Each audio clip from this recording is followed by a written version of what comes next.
ఇప్పుడు no cost cough syrup తో 60 రూపాయల విలువ గల ఇన్హేలర్ పూర్తిగా ఉచితం. దెబ్బకి దగ్గు జలుబు మాయం. జాతీయవాదంతో జనసేన ముందుకెళ్తోంది. పవన్ కళ్యాణ్ మాటల్లో కూడా జాతీయవాదం వినిపిస్తోంది.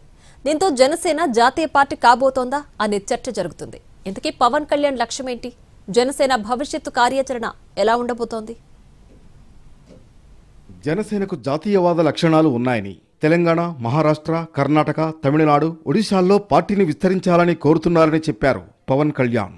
జనసేనను బలమైన పార్టీగా తీర్చిదిద్దాలని జన సైనికులకు పిలుపునిచ్చారు. విశాఖలో జరిగిన సేనతో సేనాని సభలో పార్టీ శ్రేణులకు పవన్ కళ్యాణ్ చేసిన దిశానిర్దేశం ఇది. కర్ణాటకలో కావచ్చు, తమిళనాడులో కావచ్చు, లేదంటే ఒరిస్సాలో కావచ్చు, మహారాష్ట్రలో కావచ్చు, మీరు తెలంగాణలో కావచ్చు, మీరు వెళ్ళాలి అంటే మీరు పోరాటం మీరు చేయాలి. నేను దానికి కావాల్సిన సైద్ధాంతిక బలం ఇవ్వగలను, అవసరమైతే నా వనరుల్ని కొంత ఇవ్వగలను మీకు.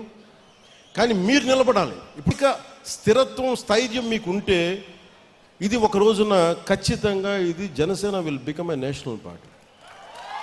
జన సైనికులు బలపడితే జనసేన తప్పకుండా జాతీయ పార్టీగా మారుతుందన్నారు పవన్. తాను సైద్ధాంతిక బలం అందిస్తానని తెలిపారు ఆయన. ఒక కులం కోసమైతే తాను కులనాయకుడినే అయ్యేవాడినన్నారు. కానీ ప్రజానాయకుడిని కావాలనే ఉద్దేశంతో రాజకీయాల్లోకి వచ్చానన్నారు పవన్.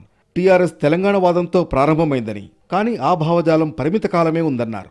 అందుకే టీఆర్ఎస్ తర్వాత కాలంలో బీఆర్ఎస్గా మారిందన్నారు. మరింత మెరుగవడానికి మార్పు అనివార్యమన్నారు పవన్.